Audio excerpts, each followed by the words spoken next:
Welcome to Glorious Knowledge World, an authentic YouTube channel. প্রিয় শিক্ষার্থী বন্ধুরা, আজ আমরা শিখব English grammar tag question lecture 2 part 2।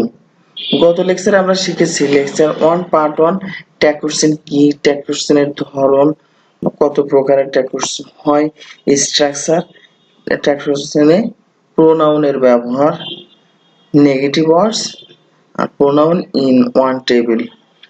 আজকের লেকচারে আমরা শিখব ট্যাগ কোশ্চেন ব্যবহারের নিয়মগুলো, তারপরে প্রত্যেকটা নিয়মের এক্সাম্পল, মোর দেন 100 এক্সারসাইজ, বোর্ড কোশ্চেন্স প্র্যাকটিস। চলুন শুরু করা যাক। গত লেকচারে আমরা যা শিখেছি কিভাবে ট্যাগ কোশ্চেন গঠন করতে হয়, অক্সিলারি ভার্ব ও নট এর ব্যবহার, ট্যাগ কোশ্চেন গঠনে প্রোনাউনের ব্যবহার, এগুলো আমরা গত লেকচারে শিখেছি। Pronoun in one table practice session.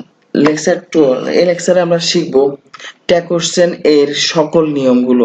Rule number 1, স্টেটমেন্টটি অ্যাফার্মেটিভ হলে ট্যাগ কোশ্চেনটি নেগেটিভ হয়। অ্যাফার্মেটিভ সেন্টেন্স যদি হয় তাহলে স্ট্রাকচারটা হবে affirmative structure statement plus comma plus auxiliary verb plus N apostrophe T plus সাবজেক্টের প্রোনাউন প্লাস প্রশ্নবোধক চিহ্ন। যেমন এক্সাম্পল দেখি, ইউ আর কামিং, এটা পজিটিভ স্টেটমেন্ট, তাহলে ট্যাগ কোশ্চেন হবে negative. Aren't you, we have finished the work, haven't we স্টেটমেন্টটি negative হলে ট্যাগ কোশ্চেনটি অ্যাফার্মেটিভ হয়। তাহলে কি হবে, স্ট্রাকচারটা তখন হবে negative statement plus comma plus auxiliary verb plus subject এর প্রোনাউন প্লাস প্রশ্নবোধক চিহ্ন বসবে। নেগেটিভ হলে অ্যাফার্মেটিভ আর অ্যাফার্মেটিভ হলে negative. We have never seen him, have we, never এর শব্দটা নেগেটিভ শব্দ, যার জন্য এখানে হ্যাভ বসলো, পজিটিভ ট্যাগ কোশ্চেন বসলো। We don't like coffee, do you, they will not help us, will they. Rule number 2, present indefinite টেন্সে auxiliary verb থাকে না, তাই সাবজেক্ট অনুসারে পজিটিভ ট্যাগের জন্য ডু অথবা ডাজ ব্যবহার করতে হবে এবং নেগেটিভ ট্যাগের জন্য ডোন্ট অথবা ডাজেন্ট বসে। Subject third person singular number হলে ডাজ অথবা ডাজেন্ট বসে। পুতুল লুকস ভেরি বিউটিফুল টুডে, যেহেতু এটা পজিটিভ স্টেটমেন্ট এখানে হবে negative, doesn't she. Zahir and Monir go to college together, positive statement, তাহলে don't they. She works in a bank, doesn't she. Rule number 3, past indefinite টেন্সে সাহায্যকারী ভার্ব থাকে না, তাই ট্যাগ এ ডিড অথবা ডিড নট বসে। Nipa came here yesterday, didn't she. Everybody liked him, didn't they. Everybody পরিবর্তে প্রোনাউন দে বসে। রুল নাম্বার 4, স্টেটমেন্টে সাবজেক্টের পর modal auxiliary may, dare, mite, can, would, shall, should, will, would, must, need এগুলো থাকলে সেগুলোর সাহায্যে ট্যাগ কোশ্চেন গঠন করতে পারতে, এগুলো থাকলে এগুলোই বসাতে হবে ট্যাগ কোশ্চেনে। উই ক্যান গো নাও, যেহেতু এটা পজিটিভ স্টেটমেন্ট আমাদেরকে ট্যাগ করতে হবে negative, can't we. Raju could play cricket, couldn't he. Raju could play cricket, couldn't he. It might not rain, might it. Rule number 5, statement এ সাহায্যকারী ভার্ব হিসেবে একাধিক ভার্ব থাকলে প্রথমটির সাহায্যে ট্যাগ কোশ্চেন করতে হবে। তাহলে you should have done this earlier, should have দুইটা অক্সিলারি ভার্ব, সেক্ষেত্রে আমরা প্রথমটা নিব, shouldn't you. You should have done this earlier, shouldn't you. He could have helped you, couldn't he. Rule number 6, imperative সেন্টেন্সে statement দেয়া থাকলে আদেশ, উপদেশ, অনুরোধ ইত্যাদি ভাবার্থ অনুসারে উইল, উড, ক্যান, কুড প্রভৃতির সাহায্যে নিতে হয়। ডোন্ট অথবা নেভার দিয়ে শুরু হয়েছে এমন ইম্পারেটিভ সেন্টেন্সের ক্ষেত্রে ট্যাগ কোশ্চেন হবে উইল ইউ। ডোন্ট অথবা নেভার দিয়ে শুরু হলে সেক্ষেত্রে উইল ইউ বসবে ট্যাগ কোশ্চেনে। Don't waste time, will you. Don't tell a lie, will you. Never tell a lie, will you. Rule number 7, স্টেটমেন্টটি লেটস অথবা লেটাস দিয়ে শুরু হলে ট্যাগ কোশ্চেন হবে শ্যাল উই। লেটস অথবা লেটাস দিয়ে শুরু হলে shall we. Let's have a walk, shall we. Let's go on a picnic, shall we. Let us have a walk by the river side, shall we. কিন্তু let him, let her বা let them, let plus name দিয়ে যদি কোনো কিছু করার অনুমতি প্রকাশ করা হয় সেক্ষেত্রে ট্যাগ কোশ্চেনে উইল ইউ হবে। Let him, let her, let them, let plus name দিয়ে শুরু হলে তাহলে উইল ইউ হবে। Let them do their work, will you. স্টেটমেন্টের সাবজেক্ট হিসেবে যে কোনো প্লুরাল নাউন থাকলে ট্যাগ কোশ্চেনের প্রোনাউন হিসেবে দে বসে। ইম্পার্সোনাল সিঙ্গুলার নাউনের পরিবর্তে ইট বসে। দিস পেন রাইটস ওয়েল, যেহেতু এটা সিঙ্গুলার নাম্বার দিস পেন, সুতরাং এটা ইট বসবে pronoun. Doesn't it, the birds are flying, aren't they, the people of Bangladesh are hospitable, aren't they. Rule number 9, স্টেটমেন্টের সাবজেক্ট হিসেবে someone, somebody, everyone, everybody, anyone, anybody, no one, nobody, none প্রভৃতি থাকলে tag কোশ্চেনের subject হিসেবে they বসে। Everybody wants to be happy, কি বসবে? Don't they? Somebody has stolen my pen, haven't they? None can do it, can they? Rule number 10, স্টেটমেন্টের subject হিসেবে nothing, anything, something, everything থাকলে ট্যাগ কোশ্চেনের subject হিসেবে it বসে। Nothing is impossible, is it? Nothing can compensate for the loss, can it? Everything was done, wasn't it? Rule number 11, কোন সেন্টেন্সের subject যদি all of them, some of them, every one of them, most of them থাকে tag কোশ্চেনের subject হিসেবে এদের পরিবর্তে they বসে। All of them attended the meeting, didn't they? Most of them were absent, weren't they? Every one of them supported us, didn't they? কোন সেন্টেন্সের subject যদি all of us, some of us, every one of us, most of us থাকে তবে tag কোশ্চেনের subject হিসেবে এদের পরিবর্তে we বসে। All of us attended the meeting, didn't we? None of us can solve this problem, can we? কোন সেন্টেন্সের subject যদি all of you, some of you, every one of you, most of you থাকে তবে tag কোশ্চেনের subject হিসেবে এদের পরিবর্তে you বসে। Some of you can speak well, can't you? Rule number 12, স্টেটমেন্টটি দেয়ার দিয়ে শুরু হলে ট্যাগ কোশ্চেনে দেয়ার বসে। There are a lot of books on the table, weren't there? There are many trees in the field, aren't there? There wasn't any problem, was there? Note, কোন কোন সময় দেয়ার একটি সেন্টেন্সের শুরুতে বসলেও সাবজেক্ট হিসেবে ব্যবহৃত হয় না, ওই বাক্যের শেষে সাবজেক্ট থাকবে এবং ওই সাবজেক্ট অনুযায়ী ট্যাগ কোশ্চেনের সাবজেক্ট ব্যবহার করতে হয়। There goes the teacher, there goes the teacher, doesn't he? Here comes the doctor, doesn't he? There she goes, doesn't she? Rule number 13, কতগুলো নেগেটিভ অর্থবোধক ওয়ার্ডস যেমন seldom, hardly, rarely, barely, scarcely, few, little, nobody, none, no one, nothing, never, neither, no ইত্যাদি negative words সেন্টেন্সে থাকলে বা সেন্টেন্সের subject হিসেবে থাকলে ট্যাগ কোশ্চেনে এন অ্যাপোস্ট্রফি টি বসে না, অর্থাৎ ট্যাগ কোশ্চেনটি পজিটিভ হয়। Nothing can compensate for the loss, can it? Barking dogs seldom bite, do they? Rana hardly comes here, does he? Nobody likes a liar, do they? None can do it, can they? Nobody lives in this house, do they? He seldom comes here, does he? I hardly go there, do I? There is little water in the glass, is there? Neither of them went, did they? He has few friends, has he? He knew little of me, did he? I never tell a lie, do I? Complex সেন্টেন্সের ক্ষেত্রে principal clause এর subject ও verb অনুযায়ী tag question গঠন করতে হয়। If it rains he will not go, will he? এই he will not go এটা হচ্ছে প্রিন্সিপাল ক্লজ। কিভাবে? ইফ ইট রেইনস, যদি বৃষ্টি আসে, তাহলে এর একটা অপূর্ণ বাক্য, অপূর্ণ থেকে যায়। কিন্তু যদি আমরা বলি হি উইল নট গো, সে যাবে না, এটা পূর্ণ বাক্য, সুতরাং এটা হচ্ছে প্রিন্সিপাল ক্লজ। তাহলে will he? When he came, I was sleeping, wasn't I? Rule number 15, need needs, needed. যদি কোনো অ্যাসার্টিভ সেন্টেন্সের ভার্ব হিসেবে ব্যবহৃত হয় তবে নিড পরিবর্তে টেন্স ও পার্সন অনুযায়ী ডোন্ট, ডাজেন্ট, ডিডেন্ট বসে। নিড নট এর পরিবর্তে নিড বসে। I need your help, don't I? I needed a pen, didn't I? She needs a pen, doesn't she? You needn't worry, need you? স্টেটমেন্টে need অথবা dare এর পর not থাকলে বুঝতে হবে এরা মডেল অক্সিলারি। যদি এগুলোর পরিবর্তে এগুলোর পরে নট প্লাস যদি ভার্ব থাকে সেক্ষেত্রে এটা মডেল অক্সিলারি। তখন নিড শব্দটাই বসে, নিড অথবা ডেয়ার অপরিবর্তিত অবস্থায় বসে এবং এদের পরে নট বসে না বা এন অ্যাপোস্ট্রফি টি বসে। He dare not come, dare he dare not meet you, dare হি।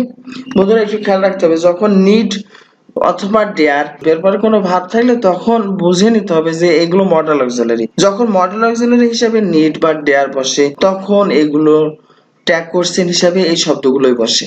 কিন্তু যখন নিড ডেয়ার শব্দগুলো মেইন ভার্ব হিসেবে বসে তখন do not, does not, did not এগুলো বসে। রুল 16, সাহায্যকারী ভার্ব হিসেবে প্রেজেন্ট পারফেক্ট টেন্সে হ্যাভ অথবা হ্যাজ এবং পাস্ট পারফেক্ট টেন্সে হ্যাড ব্যবহৃত হয়। Raveena hasn't done it yet. Has she? You had come here before I reached, hadn't you? He has 2 brothers, doesn't he? বন্ধুরা এই জায়গায় একটু লক্ষ্য রাখতে হবে এই হ্যাজটা এখানে main verb. Have, has, had যখন মেইন ভার্ব হিসেবে বসে তখন সেখানে এগুলোর পরিবর্তে ডু, ডাজ, ডিড বসে। Rafiq had many friends, didn't he? এই হ্যাডটা এখানে মেইন ভার্ব। যখন হ্যাভ ভার্বটা মেইন ভার্ব হিসেবে বসবে তখন অবশ্যই সেগুলোর পরিবর্তে ডু, ডাজ বা ডিড বসবে। Rule number 17, the plus adjective কোন সেন্টেন্স এর সাবজেক্ট হিসেবে ব্যবহৃত হলে তার পরিবর্তে দে বসে। দা এর পর যদি adjective, the idle can not prosper, the idle can not prosper তাহলে can they? The unfit should be fit, shouldn't they? The brave deserve the fair, don't they? The poor are not always unhappy, are they? The rich are not always happy, are they? Rule number 18, abstract noun এর পরিবর্তে it হয়। যেমন honesty is the best policy, honesty টা abstract noun, isn't it? The mother rose in her, didn't it? The beast was found in him, wasn't it? Rule number 19, কোন সেন্টেন্সে little few থাকে তবে tag কোশ্চেনে not বসে না। There is little water in the glass, is there? I have few friends, have I? কিন্তু a little, a few, the little, the few সেন্টেন্সে থাকলে ট্যাগ কোশ্চেনে নট বসে। A little, a few, the little, the few যদি থাকে তাহলে not বসবে। Rule number 20, স্টেটমেন্টের সাবজেক্ট হিসেবে ইতর প্রাণী, শিশু বা একটি জড় পদার্থ থাকলে ট্যাগ কোশ্চেনে এদের পরিবর্তে ইট বসে। যেমন the cow is a domestic animal, isn't it? The dog is a faithful animal, isn't it? The baby is crying for its mother, isn't it? Rule number 21, if subject is one we use one as pronoun, যদি সেন্টেন্সে one subject হিসেবে থাকে তাহলে আমরা pronoun হিসেবে one বসাবো। One should, one's duty, do one's duty, shouldn't one? Rule number 21, কাউকে নাম ধরে বা কোনো কিছু বলে সম্বোধন করলে ট্যাগ কোশ্চেনে ওই সম্বোধন সূচক শব্দটি বাদ দিতে হবে। যেমন Kamal, do the work, won't you? Boys, listen to me, won't you? Kamal এটা সম্বোধন সূচক বাক্য। মনে রাখতে হবে সম্বোধন সূচক বাক্য সেন্টেন্সে থাকলে তারপরে কমা বসে, তখন আমরা বুঝে নিব যে এটা সম্বোধন সূচক বাক্য। সেক্ষেত্রে এখানে ইউ বসবে। Do they, won't you? Listen to me, won't you? সেন্টেন্সে সাধারণত থিঙ্ক, বিলিভ, সাপোজ, কনসিডার থাকলে এদের পরিবর্তে পরবর্তী অংশ অনুযায়ী ট্যাগ করতে হয়। থিঙ্ক, বিলিভ, সাপোজ, কনসিডার যদি সেন্টেন্সে থাকে এগুলোর পরবর্তী অংশ অনুযায়ী ট্যাগ কোশ্চেন গঠন করতে হবে। I think he will come, won't he? Think এর পূর্ববর্তী অংশটা বাদ, হি উইল কাম এই অংশটা দিয়ে মূলত ট্যাগ কোশ্চেনটা আমরা গঠন করব। রুল নাম্বার 24, স্টেটমেন্টটি প্রেজেন্ট ইনডিফিনিট টেন্সে হলে সাবজেক্টটি থার্ড পারসন সিঙ্গুলার নাম্বার হলে cost, shut, spread, broadcast, telecast, put, read, cut, hurt, beat, burst, hit, let, set যে সকল ভার্বের প্রেজেন্ট পাস্ট বা পাস্ট পার্টিসিপল ফর্ম একই ইত্যাদি ভার্ব ব্যবহার করার সময় এদের শেষে এস বাই এস ব্যবহৃত হবে। যদি এস বাই এস না থাকে তাহলে বুঝতে হবে এটা পাস্ট ইনডিফিনিট টেন্স আছে। যেমন he reads regularly, he reads regularly, তাহলে ডাজন্ট হি, যেহেতু এটা এস আছে সুতরাং এটা present indefinite tense. He read the বুক, এই জায়গায় এস নাই, তার মানে এটা বুঝে নিতে হবে এটা পাস্ট ইনডিফিনিট টেন্স। তাহলে he read the book didn't he, Rafiq put the book on the table didn't he. Rule number 25, প্রদত্ত স্টেটমেন্টে compound sentence and but or যুক্ত ক্লজ থাকলে তখন সাধারণত দ্বিতীয় অংশের ভার্বটির উপর ভিত্তি করে ট্যাগ কোশ্চেন গঠন করতে হয়। He can buy a car but he does not buy, তাহলে এটা কি হবে, বাট আছে, বাটের পরবর্তী অংশ হি ডাজ নট বাই, তাহলে does he, he was ill and so he could not go to college, and আছে, তাহলে এর পরবর্তী অংশ অনুযায়ী ভার্ব বসবে could he go home or I will punish you, won't I? দ্বিতীয় অংশে সাবজেক্ট ও ভার্ব উজ্জ্ব থাকলে প্রথম অংশের সাবজেক্ট ও ভার্বের ভিত্তি করে ট্যাগ কোশ্চেন গঠন করতে হয়। যদি দ্বিতীয় অংশে সাবজেক্ট আর ভার্ব না থাকে তাহলে প্রথম অংশে সাবজেক্ট ও ভার্ব অনুযায়ী ট্যাগ কোশ্চেন গঠন করতে হবে। He is thin but strong, isn't he, এই জায়গায় ভার্বটা নাই, সুতরাং প্রথম অংশের ভার্ব এবং সাবজেক্ট ব্যবহার করতে হবে। Rule number 26, correlative conjunction neither nor either or both and not only but also যুক্ত কম্পাউন্ড সেন্টেন্সের ক্ষেত্রে কোরিলেটিভ কনজাংশন যুক্ত অংশের পূর্বের অংশের ভার্বের ভিত্তিতে ট্যাগ কোশ্চেন গঠন করতে হয়, অর্থাৎ either or neither এগুলোর পূর্বের ভার্ব অনুযায়ী। it doesn't matter whether you come or not, does it, এই doesn't আছে এর উপর ভিত্তি করে আমরা ট্যাগ কোশ্চেন গঠন করব, does it।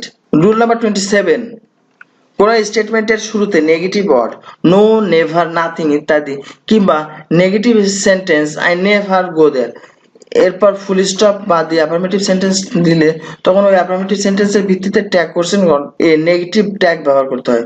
শুরুতে নেগেটিভ ওয়ার্ড বা সেন্টেন্স থাকা সত্ত্বেও এমন হয়, যেমন will Rana come today, no he will come tomorrow. যদি এটা নো দিয়ে শুরু হয়েছে, নো নেগেটিভ, কিন্তু এখানে কমা আছে, তার মানে এই অংশটা বাদ দিয়ে আমাদের পরবর্তী অংশটা হিসাব করতে হবে। তাহলে হি উইল কাম টুমোরো, তো ওন্ট হি, উইলের পরিবর্তে won't he. Rule number 28, imperative sentence থেকে ট্যাগ কোশ্চেন গঠনের ক্ষেত্রে লক্ষণীয় বিশেষ দিক, প্রদত্ত ইম্পারেটিভ সেন্টেন্সে সাবজেক্ট হিসেবে ইউ থাকে কিন্তু ট্যাগ কোশ্চেন গঠন করতে সাবজেক্ট হিসেবে ইউ বসাতে হয়। ইউ উজ্জ্ব থাকে কিন্তু ট্যাগ কোশ্চেন গঠন করতে সাবজেক্ট হিসেবে ইউ বসাতে হয়।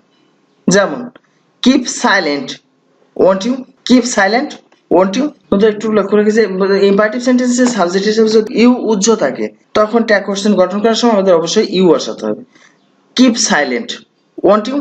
রুল নাম্বার 29, কারো শুভ দিন, শুভযাত্রা কামনা করা অর্থে ইম্পারেটিভ সেন্টেন্সে হ্যাভ ব্যবহার করা হলে ট্যাগ কোশ্চেন গঠনে এই হ্যাভ আনা যায় না, ওন্ট ইউ দিয়ে ট্যাগ কোশ্চেন গঠন করতে হয়। যেমন হ্যাভ এ নাইস জার্নি, এখানে যদিও হ্যাভ দিয়ে শুরু আছে, যখন কারো শুভ দিন বা শুভযাত্রা কামনা করা অর্থে তাহলে এখানে ওন্ট ইউ বসবে।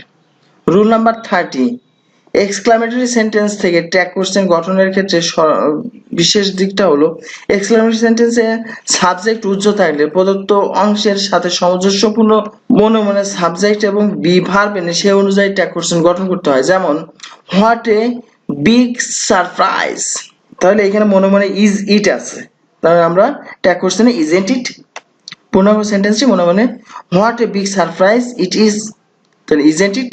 এক্সক্লামেটরি সেন্টেন্সের শুরুতে হারি, ব্রাভো, ফাইন, অ্যালাস ইত্যাদি থাকলেও ট্যাগ কোশ্চেন গঠনে এগুলো প্রভাব ফেলে না, অর্থাৎ এগুলোর পরবর্তী সেন্টেন্সের ভার্বের ভিত্তিতে ট্যাগ কোশ্চেন গঠন করতে হয়। যেমন hurray we have won the game, haven't we.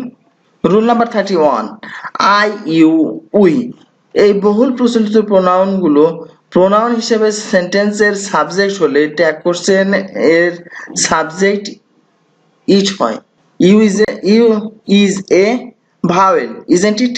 Rule number 32, দুটি নাউন বা প্রোনাউন যদি as well as, along with, together with, accompanied by, including, excluding, except for, rather than, in addition to, and not ইত্যাদি দ্বারা যুক্ত হয় তাহলে tag কোশ্চেনের subject প্রথম নাউন বা প্রোনাউন অনুসারে হবে। I along with my friends am going to visit the zoo today. Aren't I? Lisa, as well as her sisters, has come here, hasn't she? You, rather than Ratul, are responsible for this, aren't you? Rule number 33. Either or, neither nor, not only but also, ওয়ার দ্বারা দুটি subject যুক্ত হলে দ্বিতীয় subject অনুযায়ী tag question এর subject বসে। Not only Raju but also his friends are fond of cricket, aren't they? Dhaka board 2015-তে আসছে এটা কোশ্চেনটা, আমরা একটু দেখি যে কেমন প্রশ্নটা আসছে। Most of the students who fail in English don't have a strong foundation of her grammar. এই যে আমরা খেয়াল করি সেন্টেন্সটা অনেক বড়, কিন্তু আমরা খেয়াল রাখবো যে এখানে ডোন্ট আছে। এখন most of the students who fail in English, main clause কোনটা? Don't have strong foundation of our grammar. এটা মূলত আমাদের মেইন সেন্টেন্সটা। সেক্ষেত্রে এখানে কি বলছে, যেহেতু ডোন্ট আছে তাহলে আমরা ডু দে, সাবজেক্ট কি? সাবজেক্ট হচ্ছে এই বাক্যের মোস্ট অফ দ্য স্টুডেন্টস, তার মানে students, most of the students হচ্ছে সাবজেক্ট, ডু দে এই জন্য বসলো। They read only to pass the examination. They read only to pass the examination. They read, এটা প্রেজেন্ট ইনডিফিনিট টেন্সে দিয়ে আছে, তাহলে don't they? Teachers should motivate them to learn the basic. Teachers should motivate them to learn the basic thing, shouldn't they? They can't help learning grammar, can they? Moreover, practice is essential to, isn't it? Nothing is impossible, is it? যেহেতু nothing আছে তখন nothing শব্দটা negative, এর জন্য is it বসলো। I think everybody knows it, doesn't they? The idle, think যদি কোনো সেন্টেন্সে থাকে তাহলে পরবর্তী ভার্ব অনুযায়ী ট্যাগ কোশ্চেন বসবে। The idle always lag behind, don't they? Let's motivate them, shall we? যখন লেটস দিয়ে শুরু হয় তখন আমরা শ্যাল উই দিয়ে ট্যাগ কোশ্চেন করতে হয়। Motivation seldom goes in vain, does it? Seldom শব্দটা আছে, এটা খেয়াল রাখতে হবে, সেলডম শব্দটা থাকার কারণে এখানে ডাজ ইট বসবে। আজ এ পর্যন্তই, থ্যাংক ইউ।